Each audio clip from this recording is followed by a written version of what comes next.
ছাব্বিশের বিধানসভা নির্বাচনকে সামনে রেখে উত্তরবঙ্গের রাজনৈতিক ময়দান আরও উত্তপ্ত করে তুললেন প্রধানমন্ত্রী নরেন্দ্র মোদী। শনিবারের ধারাবাহিক প্রচারের পর রবিবার শিলিগুড়ির জনসভা থেকে রাজ্যের শাসক দল অর্থাৎ তৃণমূলের বিরুদ্ধে একের পর এক তোপ দাগলেন তিনি। রাজ্যের উন্নয়নে বঞ্চনা থেকে শুরু করে বন্যা পরিস্থিতি, বাজেট বরাদ্দ থেকে তুষ্টিকরণ রাজনীতি, প্রায় সব ইস্যুতেই রাজ্য সরকারকে কঠোর ভাষায় আক্রমণ শানালেন তিনি। রবিবারের সভা থেকে মোদির অভিযোগ, গত 15 বছর ধরে তৃণমূল সরকার উত্তরবঙ্গকে ইচ্ছাকৃতভাবে পিছিয়ে রেখেছে। তার কথায়, উত্তরবঙ্গের উন্নয়নে কোনো সদিচ্ছাই নেই ওদের। কেন্দ্র যে টাকা পাঠিয়েছে তা ব্যবহারও করা হয়নি ঠিকঠাকভাবে। একই সঙ্গে তিনি আরও দাবি করেন, উত্তরবঙ্গ বিরোধী মানসিকতা নিয়েই রাজ্য সরকার কাজ করেছে। আদিবাসী, চা বাগান শ্রমিক, মহিলা ও যুব সম্প্রদায় সকলেই প্রায় বঞ্চিত হয়েছেন এই সরকারের দ্বারা। এদিকে বন্যা পরিস্থিতি নিয়েও তীব্র সমালোচনা শোনা যায় প্রধানমন্ত্রীর গলায়। তিনি বলেন, যখন উত্তরবঙ্গ বন্যায় ভাসছিল, মানুষ চরম কষ্টের দিন কাটাচ্ছিল, তখন কলকাতায় উৎসব পালন করছিল তৃণমূল সরকার। বাজেটে বরাদ্দ নিয়েও প্রশ্ন তুলে তিনি অভিযোগ করেন, নির্দিষ্ট ভোট ব্যাংকে তুষ্ট করতেই সরকার বেশি আগ্রহী, অথচ উত্তরবঙ্গের উন্নয়নের জন্য পর্যাপ্ত অর্থ বরাদ্দ করা হয়নি। এদিনের সভা থেকে একাধিক প্রতিশ্রুতিও দেন তিনি। তিনি বলেন, বিজেপি ক্ষমতায় এলে উত্তরবঙ্গে ক্যান্সার হাসপাতাল, ফ্যাশন ইনস্টিটিউট এবং উচ্চশিক্ষার বড় প্রতিষ্ঠান গড়ে তোলা হবে।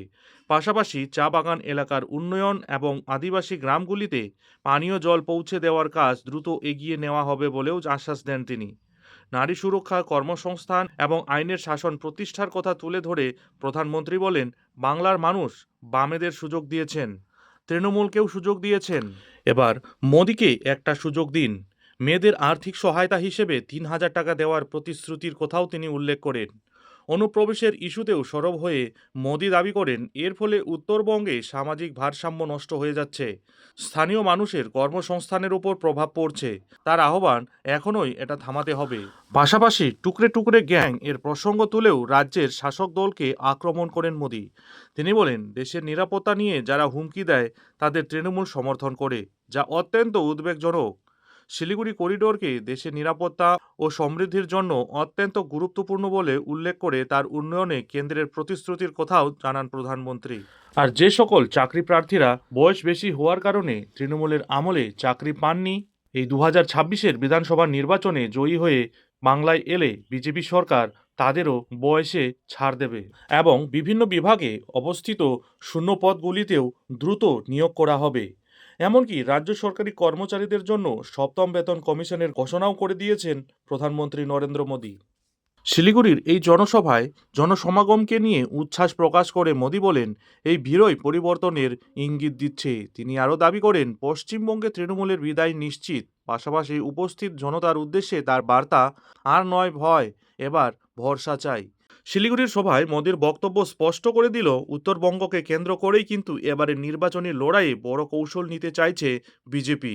যাই হোক, শিলিগুড়ির এই সভা থেকে প্রধানমন্ত্রী নরেন্দ্র মোদী আরও কি ঘোষণা করলেন, চলুন একটু সরাসরি দেখে নেওয়া যাক।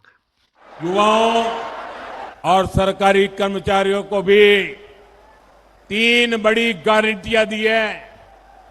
ये गारंटियां कैसे पूरी होगी, ये भी बंगाल बीजेपी ने जनता जनार्दन के सामने रखा है। आप सभी युवा साथी ध्यान से सुनिए, बीजेपी यहां ऐसे उद्योग लगाएगी जिससे लाखों युवाओं को रोजगार मिल सके। साथ ही बंगाल बीजेपी ने बेरोजगार युवाओं के लिए भी मदद की घोषणा की है। जो युवा टीएमसी की दुर्नीति के कारण सरकारी भर्ती के लिए ओवरेज हो गए, उनको छूट देने का भी ऐलान किया गया है। और हां, सरकारी विभागों में जो खाली पड़े पद है उनको तेजी से भरा जाएगा। बाकी राज्यों की तरह बंगाल में भी रोजगार मेले आयोजित किए जाएंगे। मैं आपको गारंटी देता हूं, पश्चिम बंगाल के सभी कर्मठ सरकारी कर्मचारियों को 7th पे कमीशन का पूरा लाभ मिलकर रहेगा।